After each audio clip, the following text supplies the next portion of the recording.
Hi guys, I'm working as an IELTS trainer, so I have decided to make a series of videos on IELTS. In these videos, I will be talking about the four skills: listening, reading, writing, and speaking. This video is all about IELTS. Why you should be giving IELTS, what is IELTS, which IELTS should you be choosing. So let's get started. So, what is IELTS first of all? It stands for International English Language Testing System. IELTS test is taken for two main purposes. General IELTS is for those who are moving for residency or job purposes, and academic IELTS is given by all those who are wishing to enroll for higher education in foreign English speaking countries. Now, I'll give you two hypothetical situations. There is one lady, Rupa. She wants to move to the UK. So, what type of IELTS should she attend? Yes. Now, since she wants to move in to UK, so she should take the general IELTS. Now, on the other hand, there is a person called Jacob. Jacob and his wife have professional work experience in India, but they want to become permanent residents of Canada. So, what type of IELTS should they take? Again, general. Even if they are having a professional experience, but still they want to move for a residency, that is why they are going to take general IELTS. Now, there is a lady. She is currently studying in a higher education school. She would like to pursue her bachelor's or maybe her master's in, for example, Australia. So, what type of IELTS do you think she should take? Yes, so since she is going in for higher education, she should be taking academic IELTS. Now let us come to the structure of the IELTS test. IELTS test four skills of English language, and number one is listening, number two is reading, then you have writing, and finally is your speaking. Now why I have written them in such order, I'll tell you. What happens is, these three, listening, reading, and writing, they happen on one day in a single sitting. Speaking happens either on a different day or at a different time. LRW is taken at one go and speaking is taken separately. There are two ways in which you can opt for the IELTS test. One is the computer-based test and one is the paper-based test. Now, I'll be making a separate video on computer-based and paper-based, discussing the different advantages and disadvantages of both type of tests. Now, I will be taking you through the overall structure of the IELTS test. Talking about listening. Listening consists of four sections. It includes 40 questions, and the time you're supposed to take to solve these 40 questions is either 30 minutes or 40 minutes, depending on the type of test you have opted for. So if it is a computer-based test, it is 30 minutes, or if it is a paper-based test, it is 40 minutes. Reading consists of three sections, and the questions that you have to answer are again 40. The time duration that is given to you to do these 40 questions is 60 minutes or 1 hour. Moving on to writing. In writing, you are given two tasks, writing task 1 and writing task 2. Now, depending on which test have you opted, which training you have opted, general or academic, the writing task 1 differs. The writing task 2 is the same for both general and academic. You have two tasks or two questions at hand. You are given 60 minutes to do both of them. However, it is ideal that you spend 20 minutes on task 1 and 40 minutes on task 2. Now moving on to speaking. Speaking has three sections or three parts. Entire speaking test takes about 11 to 14 minutes. So as you can see, this is the shortest, but this is not really the easiest. The easiest, considered by many people, is listening.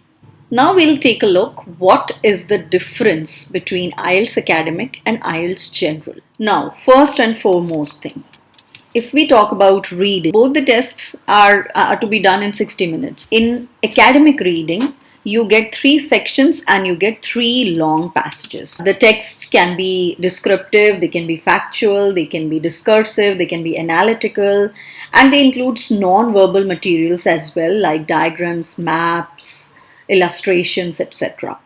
So you get 3 long passages. In general, you get 5 to 6 passages. Section 1 consists of 2 passages, which are short and factual. Section 2 again consists of 2 short work related passages.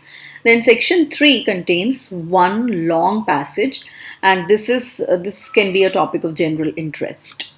In both the tests, the passages or the texts are authentic, and they are usually taken from books, official handbooks, or official documents, or journals, or newspapers.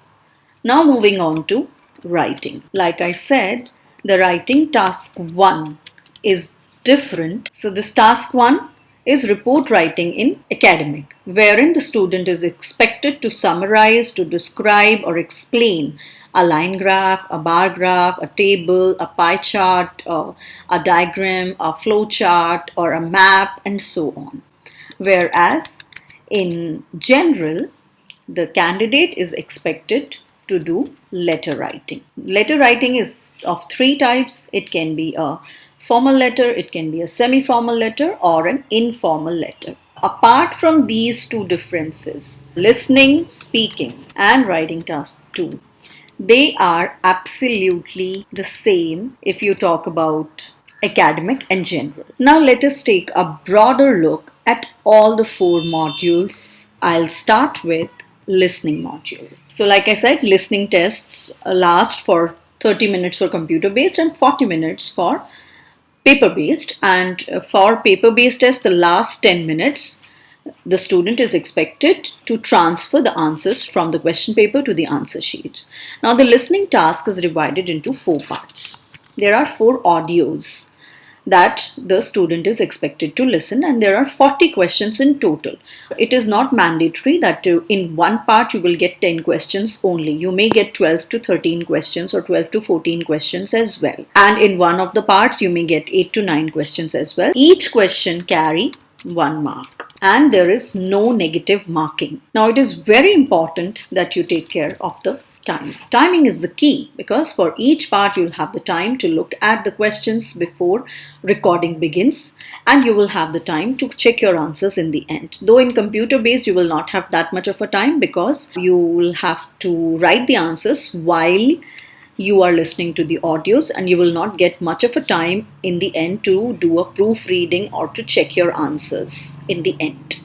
So be very sure that how are you writing your answers? Are you writing them in the correct grammar? Are you using correct spellings? And thirdly, are you following the instructions or not? Spelling, grammar, and instructions or word limit. Now, in section 1, you will be hearing 2 people.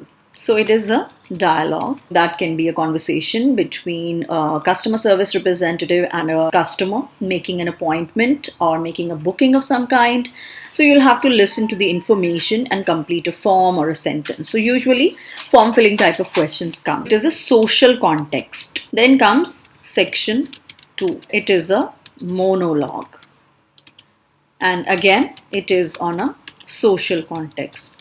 So you may be hearing somebody talking by themselves. So you may be hearing a TV presenter or a radio presenter or somebody describing a map of the city or map of a library or something. Section 3 is again a dialogue, but here there is a shift of focus from social to academic context. You may hear a candid discussion between 2 students and a professor, 2 students talking among themselves regarding an academic paper or an assignment, something academic in nature, and this may have more than 2 people as well. So you have to pay attention to the audio as the voices change. Now moving on to section 4, it is again a monologue and considered to be very difficult, because as we move on from one section to the other, the difficulty level rises. Now here you may hear an academic lecture, a professor or a lecturer talking about his research paper or talking for an extended period of time. Now you will be given a short amount of time, approximately 30 seconds before each audio to look over the questions. And yes, you'll hear the recording only once, and the type of questions that you get are form filling, note filling, table completion, labeling a diagram, then sentence completion, short answer type questions, multiple choice question, matching type questions. Now let us take a look at reading. So it is very important in all the sections, in all the 4 modules, that you read the instructions carefully. Not just in reading, but in all the sections. Time of reading test is 1 hour. This includes the time to read the questions and to transfer your answers to the answer sheet as well. There is no extra time. There are 3 sections and a total of 40 questions in all. And the question types are multiple choice questions, short answer type questions, sentence completion, note, table, summary, flowchart, diagram, yes, no, not given, true, false, not given, classification type questions, matching type questions. So matching type can be matching information, matching headings, and matching features. We will take a look at them in detail in individual videos where I'll be only discussing about reading, different types of questions, what are the strategies of different type of questions, and that will be taken care of separately. Now moving on to writing. The writing test is divided into 2 tasks, task 1 and task 2. Task 1, like I said, is either report writing for academic students or let writing for general students. The minimum word limit that you have to stick to for writing task 1 is 150 words. The time that you should ideally give to this particular task is 20 minutes. Writing task 2, the minimum word limit is 250 words, and the amount of time that you should spend on this particular task is 40 minutes. Now it is very important for you to also note down one more thing, which is the writing task 2 carries 2/3 of the marks. That means it carries more weightage, while your writing task 1 carries 1/3 marks. So it carries less weightage, but that doesn't mean that you will pay less attention to writing task 1. It is comparatively easy than writing task 2. In the videos on writing task 1, I will be discussing in detail what should be the structure, how you should be writing a particular task, be it letter writing, report writing, or essay writing.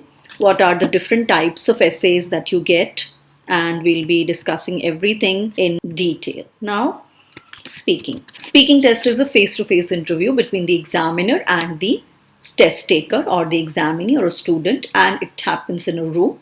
It is recorded, so you can ask for a remark if you wish to later on. The examiner decides your results. The tests last for 11 to 14 minutes. There are 3 parts in speaking test. Part 1 is where the examiner asks familiar questions about you, and this lasts for 4 to 5 minutes. So the examiner will ask you questions on your schooling, your habits, your hobbies, your favorite subject, your favorite restaurant, your likes, your dislikes, newspapers, clothing, movies, and topics that are related to you. They will be asking a total of 12 questions and based on 3 main themes. So you should ideally give your answers in about 1 to 2 sentences. Don't drag your answers too long. Now, part 2. Part 2 lasts for about 3 to 4 minutes. Now, this is a very peculiar, very different kind of a task. And what happens is, it is a cue card. So you'll be given a cue card and you'll have a minute of preparation time. You'll have to speak on the topic given on the card, and you get 1 minute of preparation time. And so you are also provided a piece of paper and a pen. Make notes while you are preparing for that task. And it is usually a description kind of a task. And you have to speak for 2 minutes at length. It is usually a monologue where only you are speaking. The examiner will only stop you when your 2 minutes get over. Final task, which is your part 3, this is also of 4 to 5 minutes duration, and it consists of 4 to 5 questions. For each answer, you should speak for about 3 to 5 sentences. Now, this is more of an abstract kind of a task where you'll have to develop your ideas and answer the questions asked by the examiner in continuation of part 2. So I hope that you have understood all the four modules of IELTS: listening, reading, writing, and speaking. That was all from my end. If you have any question about the overview of IELTS, do let me know in the comments below, and I will be happy to answer your queries. I will be taking up the other parts of IELTS test in my subsequent videos. Stay tuned for more of IELTS update. All the best and happy learning. Bye.